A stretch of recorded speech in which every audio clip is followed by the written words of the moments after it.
मालवणमधील राजकोट किल्ल्यावरती छत्रपती शिवाजी महाराजांचा पुतळा कोसळल्यानंतर राजकीय वातावरण चांगलंच तापलं आहे। 2 दिवसापूर्वीच राणे आणि ठाकरे समर्थक राजकोट किल्ल्यावर भिडले होते। त्यानंतर आज खासदार संजय राऊत किल्ल्यावर पाहणी करण्यासाठी पोहोचले। त्यावेळी कार्यकर्ते आणि पत्रकारांना रोखण्याचा प्रयत्न पोलिसांकडून करण्यात आलेला आहे।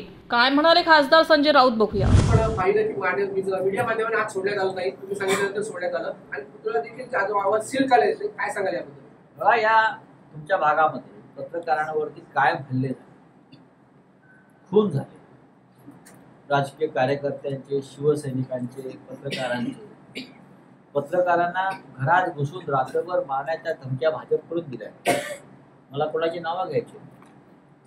अशा वातावरणामध्ये खरं म्हणजे गृहमंत्र्यांना आव्हान आहे, राज्याला गृहमंत्री आहे का हा मुळात पहिला प्रश्न। गृहमंत्री असेल तो गृहमंत्री इतका दुबळा आणि बुळ्या कसा की पोलिसांना त्याच्या समोर म्हणजे ते बघतायत टीव्हीवरती, म्हणजे पोलिसांना धमक्या दिल्या जात आहेत त्यांच्या। आम्ही जर आमच्या एखाद्या कार्यकर्त्याला जरी थोडी दम दिला तर आम्ही घुसतो आणि त्याला ताकद देतो, माझ्या कार्यकर्त्याला दम द्यायचा। तुम्ही या राज्यातली जी वर्दी आहे त्या वर्दीचाच मान ठेवायला तयार नाही, त्या वर्दीला संरक्षण द्यायला तयार नाही, त्या वर्दीची प्रतिष्ठा राखायला तयार नाही। तुम्ही कसले गृहमंत्री आम्ही पाहिले त्या राज्यामध्ये, बाळासाहेब देसाई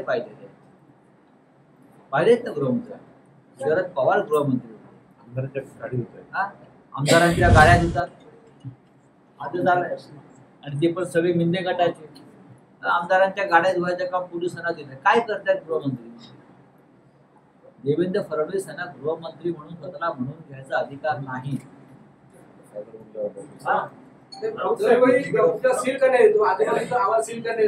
सोडलं जात नाही, किती दिवस झाले? हे असं आहे की सरकारची लाज गेलेली आहे ती अशा प्रकारे चारी बाजूनी सील करून आतमध्ये लोकांना न सोडून ती लाज काय त्यांची परत येणार। आता मी पाहिलं आपल्याला सोडत नव्हतं, हे पाप आहे, चव्हाट्यावर आलंच पाहिजे। छत्रपती शिवाजी महाराजांच्या संदर्भात या राज्यात दुष्कर्म या सरकारने केलं आहे, ते दडपण्यासाठी तुम्ही मीडियावर दडपशाही करत असाल तर चुकीचं आहे। महाराष्ट्रातील ताज्या बातम्यांसाठी बघत रहा टाइम्स टुडे टीव्ही। सोबतच शेअर करा, सबस्क्राईब करा आणि बेल आयकॉन प्रेस करा।